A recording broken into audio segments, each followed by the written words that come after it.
Have you ever wondered why the money in your pocket looks so still? Every single day, billions of dollars change hands featuring the stoic, unmoving faces of Washington, Lincoln, and Benjamin Franklin. But there is a secret hidden in plain sight, a rule so strict it has shaped the American identity for over 150 years. In the United States, no living president, and in fact no living human being, can have their portrait featured on a dollar bill. This isn't just a quirk of design, it is a federal mandate. It acts as a permanent barrier between political fame and national legacy. The law ensures that currency represents the enduring republic rather than the fleeting power of an individual. It is a law that stands as a silent guardian of democracy, preventing any sitting leader from using the national treasury as a personal gallery. But why? Why is the world's most powerful currency reserved strictly for those who have already passed into the history books? To find the answer, we have to travel back to an age of fire and revolution where the mere image of a leader was a weapon of control.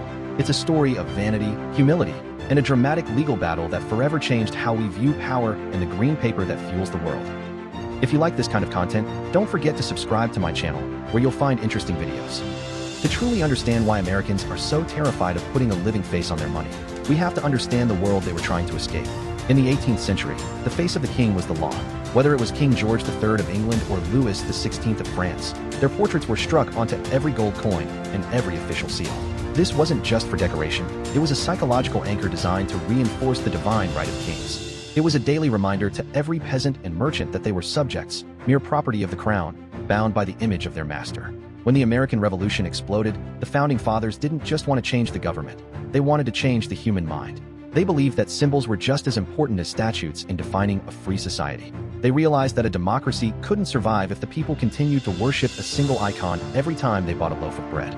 They saw the king's face on money as a form of propaganda, a way to make the leader seem immortal and divine. To build a republic of equals, they knew they had to kill the image of the king long before they could build the image of the citizen. The story takes a fascinating turn with the first president himself, George Washington. After the war, the American people didn't just admire him, they adored him with a fervor that bordered on religious worship. Many begged him to become King George I of America, hoping for a familiar form of stability. When the first U.S. Mint was established in 1792, the natural suggestion was to put Washington's profile on the new silver coins. It's what the world expected, and it was the international language of power. But Washington, in perhaps his most profound act of leadership, said no. He understood that his greatest contribution was not winning the war, but refusing the crown. He argued that putting a sitting president on currency was too monarchical and dangerous for a young nation. He famously pushed for the image of liberty, an abstract female figure, to be used instead to represent an ideal that belonged to everyone. This act of supreme humility set a common law precedent that lasted for decades, proving that in a true republic no man is a god. Washington knew that the moment you put a living man on a financial pedestal, you risked the very freedom you fought to win. For nearly 80 years, Washington's tradition was enough to keep vanity at bay. But as time passed, human vanity began to creep back into the halls of power, testing the limits of tradition. During the chaos of the American Civil War, the government was desperate to print paper money to fund the fight and secure the Union's future. Enter Spencer Clark, the head of the National Currency Bureau, a man with a massive job and an even bigger ego. In 1866, he was tasked with putting the portrait of the explorer William Clark on a new 5-cent note. But by a strange coincidence, or perhaps pure arrogance, Spencer Clark decided that his own face looked much better on the bill. The public was shocked, and the political fallout was immediate. This wasn't a president or a war hero. It was a bureaucrat putting himself on the nation's money, mocking the very idea of public service. This scandal was the spark that finally turned tradition into law. Congress was so embarrassed and angry that they passed a formal act stating that no portrait shall be placed upon any of the bonds or notes of the United States while the individual is living. This law served as a permanent muzzle for bureaucratic ego and turned Washington's choice into a hard, cold, legal wall. But beyond the history, there is a deep psychological reason for this rule that touches on the very nature of human trust. Money at its core is nothing but a shared belief, a collective hallucination that we all agree on. For that trust to work, the currency must feel stable and disconnected from the turbulence of daily politics. If a living president's face were on the money, that trust would be tied to their current popularity and every policy debate. Imagine if the face on the $20 bill changed every time a new party took power, creating confusion and diminishing the currency's authority. The dollar would become a political football swinging with the polls and the scandals of the day, losing its status as a global anchor. By using only historical figures, the government ensures that the dollar remains neutral and universal. These figures, like Lincoln or Hamilton, have moved beyond politics and into the realm of myth, representing the ideal America rather than the partisan America. This cooling-off period allows the dust of history to settle, ensuring that the person featured has a legacy that has truly stood the test of time. It protects the dollar from the volatility of the present, making it a vessel for the eternal values of the nation. If you like this kind of content, don't forget to subscribe to my channel, where you'll find interesting videos. There is also a technical reason why these faces are so important and why they must be unchanging over the centuries. The portraits on US bills are masterpieces of intaglio engraving, crafted with a level of detail that no machine can fully replicate. Every line, every dot, and every shadow is hand-drawn by master artists who spend months on a single plate. Why? Because human beings are biologically programmed to recognize faces with incredible precision. We can spot a tiny change in a person's expression or features in a fraction of a second. This makes portraits the ultimate anti-counterfeiting tool, as the human brain is the best fraud detector ever created. If a fake bill has a slightly wrong look in Lincoln's eyes or a minor error in his beard, our brains catch it almost immediately. If the faces on the bills were constantly changing to feature new presidents, the public would never become familiar enough with the fine details to spot the fakes. By keeping the same dead faces for decades, the government creates a visual language that every citizen knows by heart. We don't just trust the paper, we trust the eyes of the men staring back at us. Consistency is the primary guard of the nation's wealth and its psychological security. In recent years, this law has faced its most interesting challenge yet, the debate over Harriet Tubman and the $20 bill. This conversation isn't about the living versus the dead, but about who from our history deserves that sacred space on our most circulated bills. It reflects a growing desire to see a more diverse and inclusive representation of the American story. The fact that this debate has lasted for years and sparked such intense passion proves just how much these portraits actually matter to our sense of belonging. They are not just ink on paper, they are the Hall of Fame of the American soul and a mirror of our national values. The long process of changing a bill involves years of security testing and public debate, showing that the Treasury Department takes the waiting room of history very seriously. To add someone to a bill is to grant them secular immortality, recognizing that their contribution is finally finished and perfected. This slow, careful process is the modern version of Washington's humility, ensuring that we only elevate those whose stories are strong enough to carry the weight of an entire nation's economy and its moral identity. When we look at the rest of the world, the American rule stands out as a unique pillar of the republic and its rejection of monarchical habits. In many nations, especially monarchies like the United Kingdom, the face of the living monarch is a standard feature of every coin and note.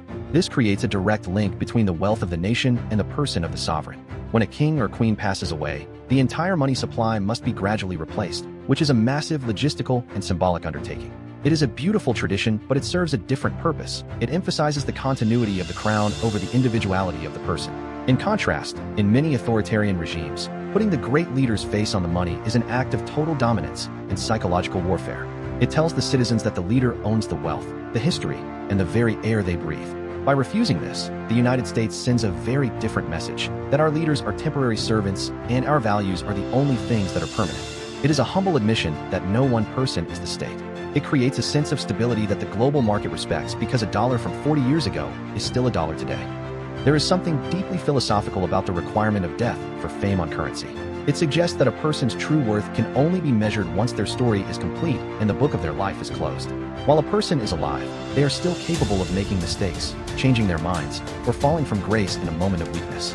We are all works in progress, subject to the flaws of human nature. But once a person has passed into history, their legacy becomes solid and unchangeable. We can look at their life as a whole, weighing their triumphs against their failures with the wisdom of hindsight and the perspective of time. The dollar bill is the ultimate biography, reserved for those whose lives were a service to something greater than themselves. It tells us that true greatness is not about being famous in the moment or winning a popularity contest. It's about being relevant forever. By excluding the living, the law protects the dignity of the office and the sanctity of history. It tells every sitting president to work for the future, not for the fame. If you serve well, history will find a place for you. But for now, the spotlight belongs to those who built the road you are walking on. As we move further into a world of digital wallets, cryptocurrency, and invisible payments, we must ask if the portrait on a bill still has a purpose. In an age where money is often just a number on a screen, the physical currency becomes a more important cultural artifact. In a world of deepfakes and AI-generated reality, the physical, engraved face of a historical hero is more important than ever as a link to the truth. It is a physical anchor in a sea of digital noise and fleeting trends.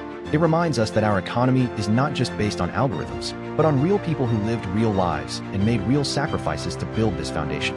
Even if we move to a digital dollar, the principle of the 1866 law should remain as a safeguard for our shared identity. The faces that represent our wealth should be chosen with the long view of history, reflecting the best of our past. They should represent the unifying characters who brought us together, not the divisive characters of our current political climate. The dollar is the last place where we can all agree on who our heroes are, protecting a small piece of shared truth in a world that is increasingly divided. If you like this kind of content, don't forget to subscribe to my channel, where you'll find interesting videos. If you look very closely at a dollar bill, you will see more than just a face. You will see a complex map of the nation's soul. You will see symbols, Latin phrases, and intricate patterns that most people never notice in their daily transactions. Phrases like Navis Ordo Seclorum, Annuit Coeptus, and E Pluribus Unum are the voices of the past whispering to us about our destiny. These symbols were chosen to represent the hope of a new order and the strength of a unified people. The decision to keep these ancient symbols and these historical faces is a choice to favor longevity over the passing trends of the modern world. In a consumer culture that is obsessed with the next big thing and instant gratification, the dollar is the only thing that stays the same. It is the most conservative and stable piece of art in the world. This consistency creates a sense of calm and reliability in the global economy.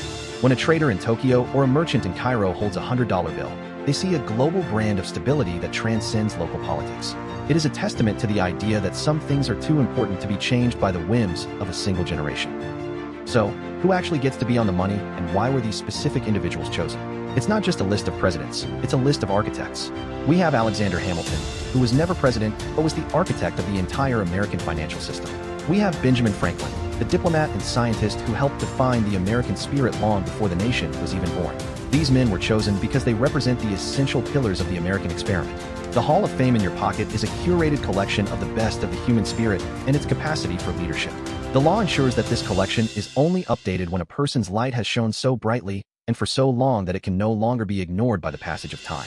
It is the ultimate VIP club where the entry fee is a lifetime of historical significance. By keeping the door closed to the living, the law makes the honor truly meaningful and rare. It tells us that to be on a dollar bill is not a reward for winning a single election. It is a recognition of a life that helped define the world for centuries to come.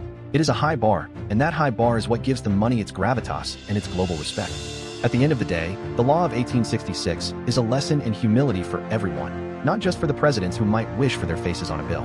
It reminds us that we are all part of a much larger narrative that began long before us, and will continue long after we are gone. We are merely guests in history, serving our time and then passing the torch to the next generation. Just as George Washington refused the crown to protect the republic, every leader must eventually refuse the spotlight to protect the truth. The dollar bill is a tribute to that passing of the torch and the continuity of the American project. It tells us that the most important work we do is the work that outlasts our own lives. When you spend a dollar, you are participating in a system built by people who are no longer here, but whose vision still feeds us, protects us, and connects us. It is a profound realization that the dead are still speaking to us through the currency we use to build our own futures. This law is the bridge between their sacrifice and our opportunity, a testament to a democracy that values the long story more than the instant headline. So the next time you hold a bill in your hand, don't just see it as cash to be spent. See it as a contract with history and a promise of stability. Look into the eyes of the man featured there and remember the strict law and the long history that put him there. He had to wait for the judgment of time. He had to serve a cause greater than himself. He had to finish his race. The law that keeps living presidents off our money is a masterpiece of political wisdom and a shield against the ego of any single person. It protects the currency from the corrosive power of ego. It protects the people from the danger of idolatry. And it protects our shared history from the noise of the present. It is a constant reminder that in the grand experiment of democracy, the office is eternal, but the man is always temporary. And in that simple truth lies the true wealth of a nation. Not in its gold, not in its oil, but in the integrity of its symbols and the strength of its traditions. The faces on our money are the anchors of our identity, keeping us steady as the winds of change blow through the centuries. Thank you for joining me on this journey through the hidden corners of our history. If this story has changed the way you look at the simple piece of paper in your wallet, please like and subscribe to our channel. It costs you nothing, but for me it is the fuel that keeps this project alive. Your support allows me to devote the time necessary to dig deep and share these truths with the world. Stay curious and remember that the greatest wealth is the knowledge we share with each other.